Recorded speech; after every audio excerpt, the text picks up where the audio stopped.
Puji Tuhan, terima kasih buat worship leader, Tuhan memberkati. Terutama saya mengucap syukur kepada Tuhan karena sebelum saya hadir diberikan kesempatan di tempat ini, di hari Minggu ini. Pada hari Rabu saya mulai diperhadapkan satu goncangan yang luar biasa untuk membuat iman saya tetap teguh atau menyerah. Hari Rabu pagi saya merasakan tidak nyaman. Tapi saya coba bertahan, coba kuatkan tubuh saya tetap beraktivitas. Namun apa daya, mungkin cuaca atau mungkin saya juga terlalu capek sehingga imun tubuh saya mungkin jadi lemah. Dan akhirnya saya betul-betul terkapar, tidak bisa bangun dan saya sempat pikir sepintas apa saya harus telepon Pak Markus untuk saya minta izin tidak usah dilanjutkan untuk penyampaian kebenaran firman yang Tuhan percayakan bagi saya.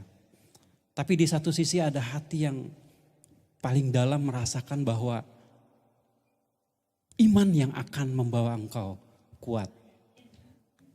Ketika itu muncul di dalam hati saya dan istri saya mendesak saya supaya saya cepat berobat karena takut juga hari Minggu saya nggak bisa melayani.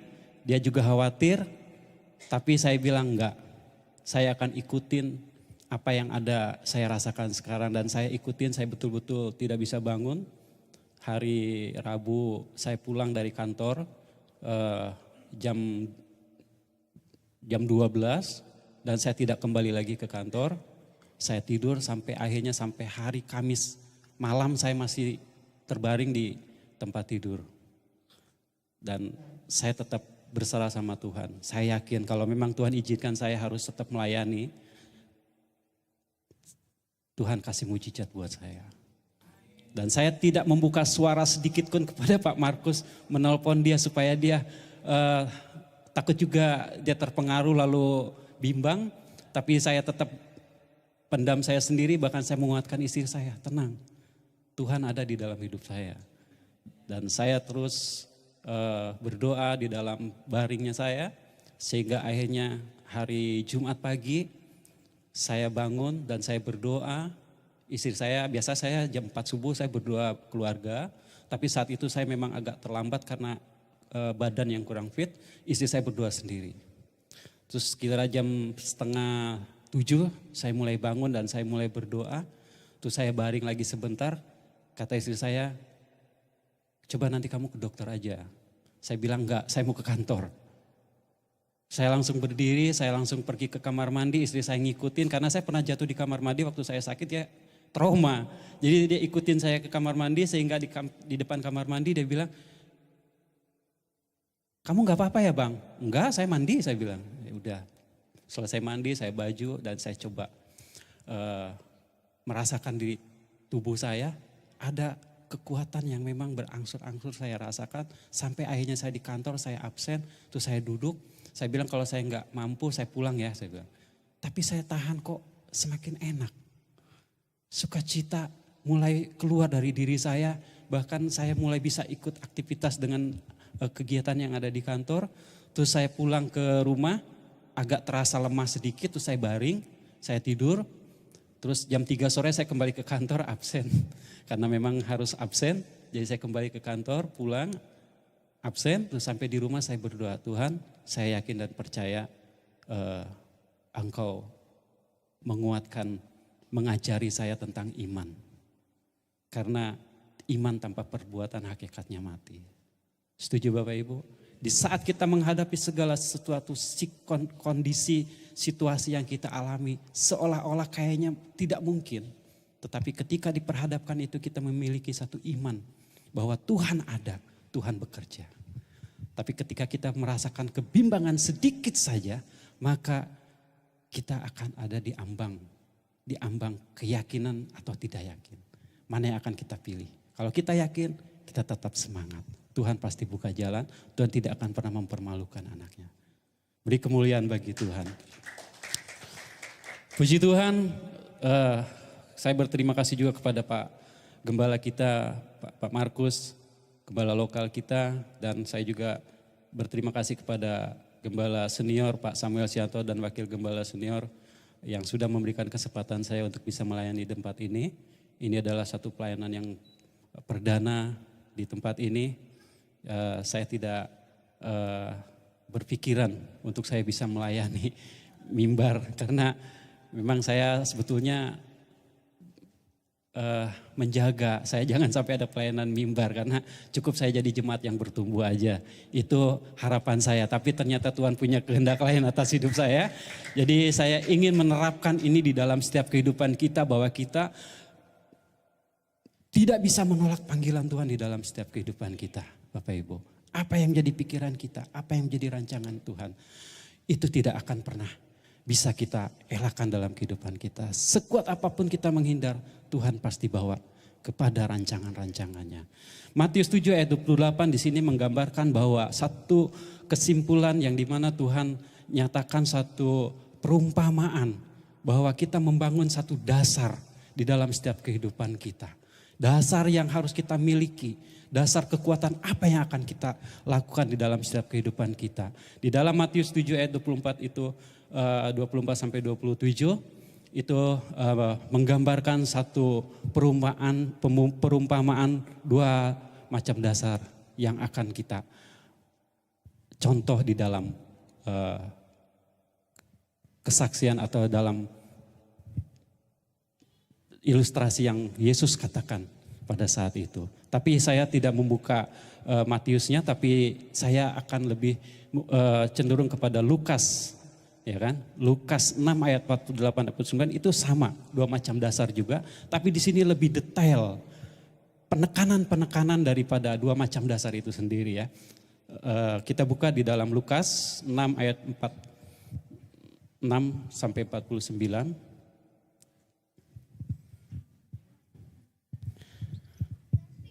Bapak Ibu, saya mengundang bangkit berdiri untuk bersama-sama kita membaca firman Tuhan.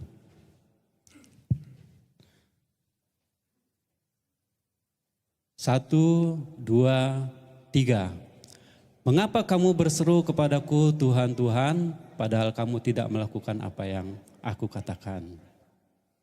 Setiap orang yang datang kepadaku dan mendengarkan perkataanku serta melakukannya, aku akan menyatakan kepadamu dengan siapa ia dapat disamakan.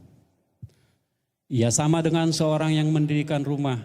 Orang itu menggali dalam-dalam dan meletakkan dasarnya di atas batu. Ketika datang air bah dan banjir melanda rumah itu tidak dapat digoyahkan karena rumah itu kokoh dibangun.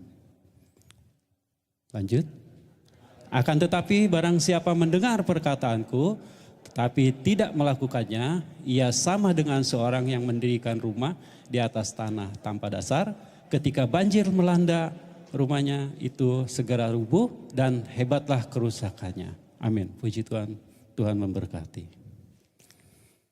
Di sini sangat jelas sekali dasar kekristenan itu menjadi satu momok di dalam kehidupan kita, menjadi suatu tolak ukur di dalam kehidupan kita untuk membangun satu tubuh.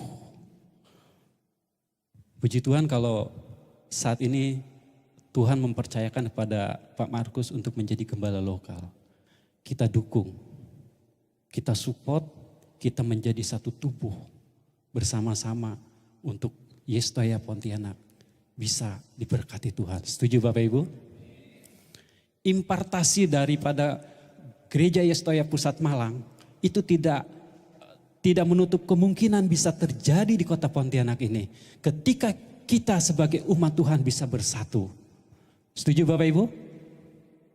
Kayaknya gak setuju ya. Suaranya kurang kencang atau saya kurang dengar? Ketika Tuhan mau mengimpartasikan kuasa Tuhan yang ada di Malang terjadi, di Pontianak itu bisa terjadi sama dengan di Pontianak, dengan di Malang, bahwa gereja Tuhan itu bisa terbangun secara luar biasa. Amin. Puji Tuhan. Tapi di sini ada penekanan yang harus kita pahami. Mengapa kamu berseru kepadaku Tuhan, Tuhan, padahal kamu tidak melakukan apa yang aku katakan? Apa yang Tuhan pernah katakan kepada setiap pribadi kita? Coba kita merenungkan, kita flashback dalam diri kita. Sesuatu yang pernah Tuhan katakan di dalam kehidupan pribadi kita itu apa? Sehingga Tuhan tidak menjawab atau tidak mendengar atau tidak menolong kita. Ada sesuatu yang memang Tuhan inginkan kita melakukan. Karena di sini sangat jelas sekali dalam dua macam dasar ini Tuhan menjelaskan, memberikan penekanan di dalam Lukas 6 ayat 46 sampai 49 ini. Mengapa kamu berseru kepadaku Tuhan, Tuhan, padahal kamu tidak melakukan apa yang aku katakan. Ini Tuhan berbicara kepada setiap orang yang sudah mengenal Tuhan, yang sudah lama pelayanan, yang sudah lama hidup di dalam kekristenan namun hidupnya biasa-biasa saja. Saya sudah menjadi orang Kristen, saya sudah rajin ke gereja, saya sudah melakukan A, saya sudah melakukan B. Tapi kenapa pertolongan Tuhan kok nggak ada? Sepertinya biasa-biasa saja. Ayat yang pertama 46 ini yang harus menjadi perenungan atas diri kita. Dan Tuhan mengingatkan kembali kepada setiap pribadi kita. Setiap orang yang datang kepadaku dan mendengarkan perkataanku, Tuhan bilang, melakukannya, aku akan menyatakan kepadamu dengan siapa ia dapat disamakan. Dengan siapa kamu bisa disamakan. Dengan pernyataan-pernyataan yang sudah kamu lakukan, apa yang menjadi kehendak Tuhan di dalam hidup kamu, kamu lakukan. Aku bisa membawa kamu apapun yang kamu keluhkan di dalam kehidupan kami, di dalam kehidupan kamu kepada Tuhan, maka Tuhan akan menjawab itu dan Tuhan akan menyamakan kehidupanmu dengan apa? Dengan kesetaraan Tuhan yang Tuhan sudah siapkan di dalam setiap pribadi kita masing-masing. Terus dia memberikan perumpamaan lagi, ya sama dengan seorang mendirikan rumah orang itu, menggali dalam-dalam dan meletakkan dasarnya di atas batu ketika datang air bah dan banjir melanda rumah itu tidak dapat digoyahkan karena rumah itu kokoh dibangun. Jadi ada pendalaman-pendalaman yang harus kita gali. Pendalaman-pendalaman itu apa? Selain daripada melakukan kebenaran firman Tuhan, selain melakukan apa yang menjadi Tuhan taruhkan di dalam setiap kehidupan kita, kita tetap mau belajar. Menggali kedalaman-kedalaman maksud tujuan Tuhan di dalam hidup kita. Satu contoh yang kecil bahwa tadi saya katakan, ketika saya diperhadapkan dengan satu situasi, saya harus melayani di tempat ini dan diperhadapkan dengan situasi yang saya sakit. Satu perkara kecil, apa yang harus saya katakan? Tuhan, apa aku harus nyerah? Tapi saya gali terus ada maksud Tuhan di dalam hidup saya. Mengenai iman. Ketika iman saya itu goyah, maka saya akan nelpon Pak Markus, Pak tolong ganti saya. Kayaknya hari Minggu saya tidak bisa melayani Pak. Kesehatan saya kurang baik, saya terganggu saat ini. Mungkin itu yang terjadi. Tetapi saya mendengarkan apa yang Tuhan inginkan, bahwa ada iman yang tumbuh di dalam hati saya. Ketika saya cukup mengetahui bahwa itu yang Tuhan inginkan dan saya munculkan iman itu sendiri. Tapi tidak semudah itu seperti apa yang kita bayangkan. Ketika iman saya muncul tuh langsung saya sehat, brok gitu kan, seperti sulap gitu. Enggak Bapak Ibu. Ya, tetap ada proses. Tetap ada perjuangan yang harus saya perjuangkan. Berusaha untuk bangkit, berusaha. Ada satu contoh seorang ibu, beberapa hari lalu saya melayani, dia sakit dan dia komplikasi. Saya datang mengunjungi dia di rumah sakit. Masalahnya cuma sepele, tapi dia sampai harus dirawat berhari-hari, berbulan-bulan dan akhirnya merajalela penyakit itu menguasai dia. Karena apa? Karena satu pikiran di dalam diri dia yang tidak bisa dia kendalikan. Jadi dia menginginkan anaknya itu sesuai dengan apa yang ada dalam pikiran dia. Hanya itu aja masalahnya. Tapi karena dia tidak menguasai, tidak mengerti maksud Tuhan, apa yang sesungguhnya Tuhan inginkan di dalam kehidupan dia untuk anak itu, dia tetap memaksakan. Sehingga akhirnya dia harus nahan lapar. Akhirnya dia mulai berpikir setiap hari berpikir. Dan akhirnya dia harus mengalami sakit yang luar biasa dan akhirnya dia harus cuci darah. Yang awalnya karena pikiran. Tapi setelah saya datang, saya coba merilis apa yang menjadikan dia sakit penyakit. Dan dia mulai sadar, oh Ini masalahnya. Jadi hanya perkara kecil itu bisa menjadi pemicu yang menjadi kita menjadi lemah. Tetapi kita menjadi orang yang kuat di dalam Tuhan ketika kita menggali apa sih sesungguhnya yang terjadi dalam diri kita ini. Sehingga kita boleh diperhadapkan dengan situasi seperti ini. Kita gali apa maksud Tuhan. Apa tujuan Tuhan. Tuhan tidak pernah memberikan sesuatu hal di dalam diri kita itu sia-sia. Atau biasa-biasa saja. Ketika kita diperhadapkan dengan satu situasi keadaan hidup kita. Ada maksud tujuan Tuhan di dalam setiap kehidupan pribadi kita. Setuju? Yang setuju katakan amin. Saya yakin dan percaya Bapak Ibu yang dikasih oleh Tuhan pada saat ini. Semua kita diperhadapkan dengan situasi dilema di dalam kehidupan kita. Namun situasi dilema itu, apa yang akan menjadi keputusan dalam hidup kita? Kita tetap mengandalkan Tuhan. Kita tetap mau berserah penuh kepada Tuhan. Kita tetap mau percaya kepada Tuhan. Kita tetap mau menyerahkan, melibatkan Tuhan di dalam setiap kehidupan kita, problema kita itu. Kalau saya mau banyak cerita tentang masalah saya bertumpuk. Tetapi semuanya saya kembali kepada Tuhan. Bukan dalam arti kata saya kuat, saya mampu. Enggak, saya juga pernah jatuh bangun Bapak Ibu. Bahkan saya pernah jauh juga dari Tuhan. Tapi di saat saya jauh daripada Tuhan, saya tidak pernah membuat batu sandungan mengatasnamakan Tuhan. Ketika saya jatuh di dalam kejatuhan saya mengakui Tuhan saya jatuh. Saya gak mampu melayani Tuhan. Betul-betul saya mengakui kesalahan dosa saya yang saya lakukan. Saya tidak pernah berdalih, saya tidak pernah membela diri. Orang mau bilang apa, ya saya salah. Iya betul saya salah. Saya bertahun-tahun saya jauh daripada Tuhan. Karena kejatuhan saya. Tapi saya tidak pernah membela diri dan saya tidak pernah berdalih dari kejatuhan saya. Saya akui, ya saya jatuh. Dan saya juga tidak pernah melakukan sandungan-sandungan. Karena saya merasa jatuh, saya gengsi, terus saya tetap tegak di dalam setiap orang-orang yang sudah tahu bahwa saya pernah pelayanan, terus saya berdiri, itu menipu. Menjadi batu sandungan. Ketika orang tahu, dia masih melayani. Enggak, dia di sana seperti ini loh. Menjadi batu sandungan. Ketika saya jatuh, saya duduk di bawah kaki Tuhan. Lama saya mau bangkit. Dan saya terus berjuang untuk bangkit. Saya terus berjuang untuk bangkit. Dan Tuhan akhirnya memulihkan kembali. Ini yang dimaksud dengan menggali apa yang Tuhan inginkan dalam setiap kehidupan pribadi kita. Selanjutnya, akan tetapi barang siapa mendengar perkataanku tetapi tidak melakukan, ia sama dengan seorang mendirikan rumah di atas tanah tanpa dasar. Ketika banjir melanda, rumah itu segera rubuh dan hebatlah kerusakannya. Banyak anak-anak Tuhan, bukan hanya anak-anak Tuhan, mungkin gembala hamba-hamba Tuhan juga banyak. Ketika Tuhan menegur atau memperingatkan sesuatu, tapi dia tidak mengindahkan teguran itu atau peringatan itu, maka Tuhan akan memberikan teguran yang akan lebih sehingga dia terguncangkan. Banyak hamba-hamba Tuhan yang ditegur oleh Tuhan, dia tidak mempedulikan karena apa? Karena saya malu kalau ketahuan yang lain nanti, masa sih hamba Tuhan melakukan ini? Wah gak enak saya.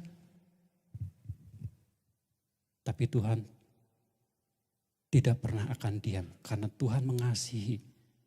Tuhan mencintai anak-anaknya. Tuhan memiliki tujuan yang sempurna di dalam setiap kehidupan anak-anaknya yang dipanggil oleh Dia.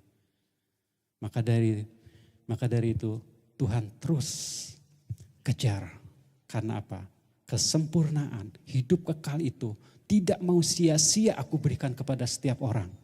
Maka setiap kita yang menerima hidup kekal, yang telah menerima Tuhan jaminan hidup di dalam kehidupan kita, memperoleh hidup kekal itu betul-betul sempurna kita dapatkan. Setuju Bapak Ibu? Yang setuju katakan amin. Di sini saya akan sedikit melebar dalam pengertian tentang rumah. Dalam bahasa Ibrani, rumah itu adalah bait.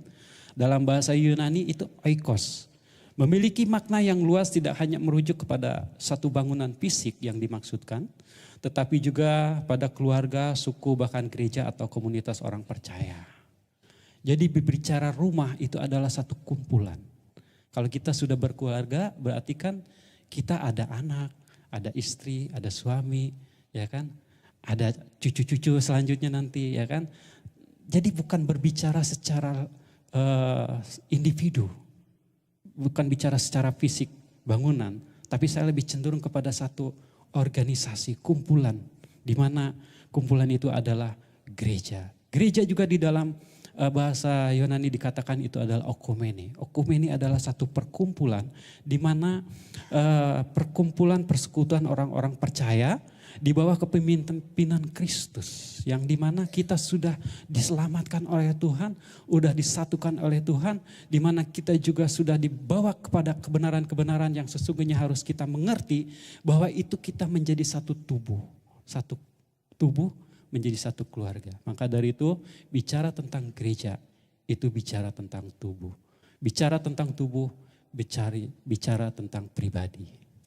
Gereja itu bukan adalah bangunan, tetapi gereja itu adalah pribadi kita sendiri. Setuju Bapak Ibu? Setuju, katakan amin.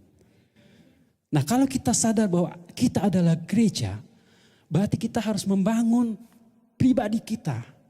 Dengan apa kita harus membangun?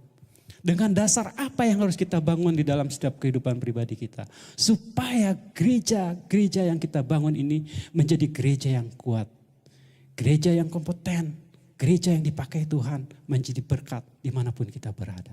Ketika gereja-gereja ini bersatu padu bersama-sama, maka kemuliaan Tuhan bisa dinyatakan di tempat ini dengan luar biasa. Beri kemuliaan bagi Tuhan. Dalam pengertiannya, kita harus memiliki yang betul-betul menjadi dasar di dalam gereja itu adalah kita menjadi gereja yang kuat. Yang pertama, kita menjadi gereja yang siap menerima tantangan apapun yang terjadi. Ketika kita diperhadapkan dengan suatu situasi dan keadaan, kita tetap kuat. Karena dasar yang kita bangun itu betul-betul dasar yang didasari oleh kebenaran firman Tuhan. Didasari oleh Kristus yang ada di dalam hidup kita. Saya minta maaf sebelumnya, banyak sekarang anak-anak Tuhan yang lari, pindah sana, pindah sini. Gereja A tidak cocok dengan dia, gereja B tidak cocok dengan dia. Dia hanya mencari kepuasan diri di mana yang menyenangkan hati dia. Di mana tempat engkau akan diperhadapkan dengan situasi dan keadaan yang saat ini engkau belum bisa pernah menangkan. Karena apa? Karena Tuhan menginginkan gereja yang kuat. Apapun yang terjadi selagi Yestoya ini masih ada di Pontianak, kita bersatu padu. Kita menjadi gereja yang kuat. Kita menjadi gereja yang kokoh. Kita yakin dan percaya bahwa Yesus bekerja di dalam setiap pribadi kita masing-masing. Kita dukung Pak Markus. Kita jadikan dia menjadi panutan di dalam setiap kehidupan kita. Setuju Bapak Ibu? Ketika kita mau merendahkan diri di hadapan Tuhan, kita belajar tunduk kepada pemimpin kita, maka Tuhan memberikan berkat secara pribadi yang khusus kepada setiap kita yang mau melakukan penundukan diri kepada siapa pemimpin kita. Itu yang pertama. Yang kedua, tahan terhadap serangan-serangan angin pelajaran yang menyesatkan. Ada gereja-gereja banyak yang memberikan satu pengertian, satu pengetahuan. Saya pernah dengar salah satu gereja di mana dia menyatakan bahwa keselamatan itu diberikan kekal kepada setiap manusia. Itu setuju. Setuju Bapak Ibu ya? Setuju. Tapi yang menjadi pertanyaannya, ketika orang itu tidak melakukan apa yang menjadi perintah Tuhan di dalam hidupnya, apa yang menjadi panggilan di dalam hidupnya, dan dia tidak melakukannya itu, dan dia terus menjalankan kebiasaannya dia, seperti pada awalnya dia sebagai orang-orang yang lama, tapi dia sudah kenal Tuhan, apakah keselamatan itu tetap dapat bagi dia? Ada yang mengatakan dia tetap selamat dan dia tetap masuk surga. Wah.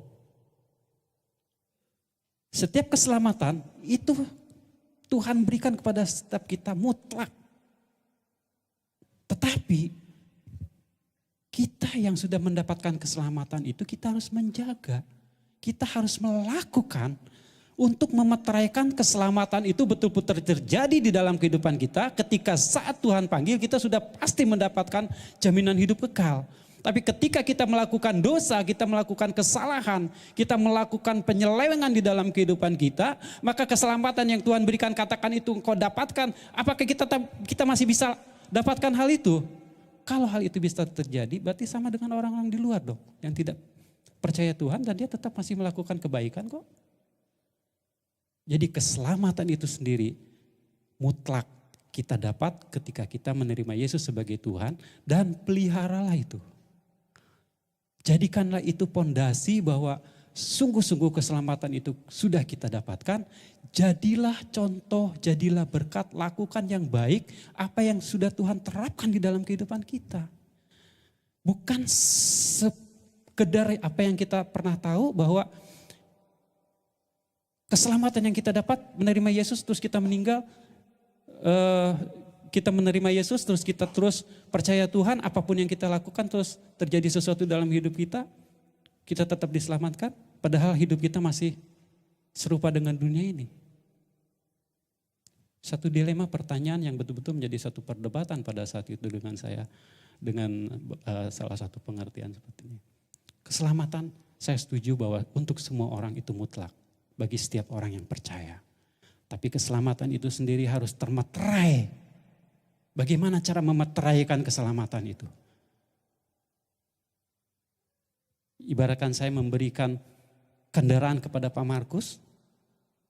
BPKB-nya saya berikan, kuncinya saya berikan. Ketika saya berikan kendaraan itu, Pak Markus tidak merawatnya dengan baik. Sehingga kendaraan itu dengan hancur sia-sia di dalam tangannya Pak Markus. Tidak ada fungsinya yang dia lakukan. Tapi ketika dia menerima berkat itu, dia pelihara dengan baik. Dia lakukan apa yang menjadi tugas bagian dia, perawatan untuk kendaraan itu. Dan orang melihat kendaraan itu, puji Tuhan. Pak Markus dapat merawat berkat itu ya. Sehingga menjadi berkat kembali bisa dimanfaatkan dengan baik. Itulah fungsinya. Keselamatan yang harus kita jaga di dalam setiap kehidupan kita. Jadi jangan sampai kita terpengaruh dengan ajaran-ajaran yang membuat kita seolah-olah itu baik tapi belum tentu benar. Banyak pengajaran-pengajaran yang kadang-kala sedikit saja pengertiannya seolah-olah itu baik. Tetapi membuat kita menjadi berleha-leha. Kita menjadi pede gitu ya. Firmannya ada kok. Sehingga akhirnya ya setelah terjadi sesuatu baru, oh iya saya salah. Saya minta ampun Tuhan. Puji Tuhan kalau dia sadar dan kembali lagi kepada Tuhan. Jadi gereja yang kuat, yang pertama gereja yang kuat, gereja sanggup menghadapi tantangan-tantangan apa yang terjadi dalam setiap pribadi kita. Yang kedua, tahan terhadap serangan-serangan angin pengajaran-pengajaran sesat di dalam kehidupan kita. Kita harus meminta kepada Tuhan kepekaan di dalam kehidupan kita. Sehingga pengajaran-pengajaran yang datang di dalam dunia ini, karena pengajaran ada di dalam dunia, kita tidak termanipulasi. Setuju Bapak Ibu? Yang ketiga, tetap berdiri dengan kokoh. Apapun yang terjadi dalam diri kita, kita tetap berdiri dengan kokoh. Kita baca di Ibrani 12 ayat 26 sampai 28.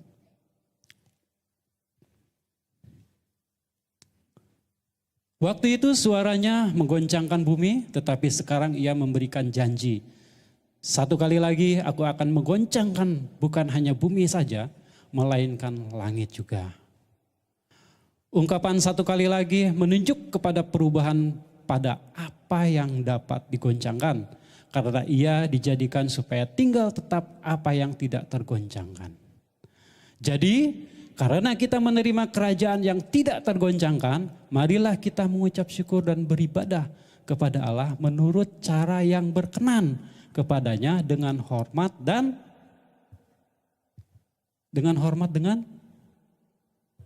jadi kita ada rasa takut dengan Tuhan kalau Tuhan tidak membela kehidupan kita. Sudah jelas sekali di sini yang bagian yang ketiga, tetap berdiri dengan kokoh. Jadi tidak tergoncang-gancing dengan pengajaran-pengajaran, dengan situasi keadaan lingkungan hidup kita. Kita tetap kokoh. Sebab apa? Ketika kita tidak taat, maka goncangan tadi dikatakan di ayat yang 26, Tuhan bukan hanya menggoncangkan bumi, tetapi sekarang ia memberikan janji. Tapi satu kali lagi aku bergoncangkan bukan hanya bumi saja, melainkan langit. Apa yang bisa dia goncangkan? Tuhan goncangkan. Banyak kejadian-kejadian kode alam ya. Orang-orang yang sudah mulai melakukan satu tindakan-tindakan yang bertolak belakang dengan kemanusiawian ataupun dengan kebenaran-kebenaran kebaikan hakikat Tuhan yang sesungguhnya, Tuhan goncangkan. Banyak daerah-daerah yang sudah mulai menjauh daripada Tuhan, bahkan dia melakukan ritual-ritual yang bukan kepada Tuhannya, Tuhan goncangkan. Ini adalah satu teguran-teguran yang dimana Tuhan meneguhkan panggilan kepada setiap pribadi kita. Kita harus kuat, kita harus kokoh, kita menjadi satu gereja yang utuh. Bicara gereja itu adalah bicara tubuh. Bicara tubuh adalah pribadi kita sendiri. Setuju Bapak Ibu? Jadi gereja bukanlah satu bangunan fisik. Rumah bukan menggambarkan satu bangunan fisik. Tetapi pribadi kita harus mendapatkan kekuatan. Ketika Bapak Ibu sudah memiliki satu kekuatan, tidak ada satupun yang bisa menggoncangkan kita. Jangankan gereja dalam komunitas kita, rumah tangga kita, anak kita, tidak akan pernah bisa tergoncangkan lagi. Kita memiliki satu keluarga yang harmonis. Kita memiliki satu keluarga yang diberkati oleh Tuhan. Karena ada kesatuan hati. Dibangun dari mana? Dibangun daripada pribadi kita masing-masing. Setuju Bapak Ibu? Yang setuju katakan amin. Kalau kita sudah kuat sebagai suami, kita sudah kuat sebagai istri, dan kita juga sudah kuat menjadi anak-anak satu keluarga. Tidak ada yang bisa menggoncangkan kita. Walaupun di luar banyak kuntilanak buat para suami-suami, tidak akan pernah tergoncangkan. Walaupun banyak genderuwo-genderuwo di luar yang mengganggu istri kita tidak tergoncangkan. Karena ada dasar yang kokoh, dasar yang kuat. Setuju Bapak Ibu? Selanjutnya, sedikit lagi, bukan hanya gereja yang harus kita kuat di dalam pribadi kita. Tapi setelah kita memiliki kekuatan, kita juga harus memiliki dasar kekristenan yang benar. Kita sudah memiliki kekuatan, kita sudah yakin bahwa kita sudah betul-betul hidup di dalam Tuhan, melakukan apa yang menjadi kehendak Tuhan, tidak tergoncangkan dan suatu apapun. Kita juga harus memiliki pengetahuan. Pengetahuan itu adalah dasar daripada kekristenan dalam hidup kita. Kita mau belajar, kita sebagai orang-orang yang sudah mengerti tentang kebenaran, bukan hanya sampai di situ, tapi belajar dan belajar dan belajar dan belajar. Kapan saatnya kita berhenti belajar? Ada yang bisa memberi masukan? Kapan saatnya? Kapan? Besok. Oh. Pada saat kita selesai di dunia ini, berhenti kita belajar. Selama kita masih ada di dalam dunia ini, kita diperhadapkan dengan pembelajaran. Saya tidak pernah berpikir bahwa saya harus ikut sekolah STT.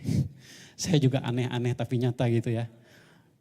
Tiba-tiba kok saya bisa kemasuk ke STT sana gitu kan. Saya nggak pernah punya cita-cita jadi gembala maksudnya. Saya mau jadi hamba Tuhan tapi pelayan Tuhan yang diberkati Tuhan, yang bertumbuh, itu aja cita-cita saya. Saya nggak mau yang mewah-mewah dan saya juga tidak berpikir saya harus sekolah teologi ya. Tapi kok tiba-tiba kemarin ada undangan dan saya masuk di dalam undangan itu, puji Tuhan saya mengikuti, sayanya jadi berkat dan saya juga bisa belajar. Setelah saya terus mengikuti, akhirnya puji Tuhan ternyata ada tagihan, saya bengong. Dan saya bertanya sama Tuhan, Tuhan apa maksudnya ini? Tapi Tuhan bilang lanjut. Saya sempat bertanya, dari mana biayanya Tuhan? Anakku sekolah, rumahku belum selesai cicilan, biaya kehidupanku masih banyak yang harus saya tutupi, saya harus ikut ini lagi. Wah, gajiku berapa? Gak bisa mencukupi semuanya Tuhan. Tapi Tuhan bilang, lanjut. Akhirnya saya coba berkomunikasi dengan administrasi memberikan keringanan dan saya terus lanjut sampai saat ini. Beri kemuliaan bagi Tuhan. Ini adalah satu kuasa yang Tuhan nyatakan bahwa saya tanpa saya sadari dan saya pikirkan bahwa saya harus ke sana. Tapi Tuhan tuntun tanpa saya sadari. Luar biasa. Luar biasa ini bagi kemuliaan Tuhan yang dinyatakan di dalam kehidupan saya. Kami yakin dan percaya ada maksud Tuhan yang luar biasa di dalam setiap kehidupan pribadi kita juga. Maka dari itu, mari kita sama-sama saling mengenal di tempat ini. Saling mendukung, saling mensupport. Kalau kita tidak saling mengenal satu dengan yang lain, bagaimana kita bisa saling mensupport? Setuju Bapak Ibu? Setelah pulang dari sini, saya berharap kita bisa bersalam-salaman, saling mengenal satu dengan yang lain. Ciptakan suasana keakraban di dalam kehidupan pribadi kita di dalam gereja ini. Ketika kita mendapat satu chemistry di dalam hubungan komunikasi satu dengan yang lain, maka terjalin juga pertumbuhan imani di dalam setiap pribadi kita. Amin. Beri kemuliaan Tuhan. Puji Tuhan, ternyata saya merasa bahwa firman Tuhan harus sampai di sini. Sebetulnya ada lanjutan tapi saya merasa Tuhan katakan cukup. Jadi saya taat saja, mari kita bangkit berdiri. Satu lagi saya mengingatkan bahwa kita harus kuat, kita harus teguh, kita harus kokoh, kita bangun komunikasi yang baik satu dengan yang lain. Kita dukung gembala kita yang sudah dipercayakan Tuhan untuk memimpin Yestoya ini, dan kita bersama-sama bergandengan tangan menjadi satu keluarga yang satu dengan yang lain diikat oleh tali kasih. Haleluya, kita siapkan hati kita.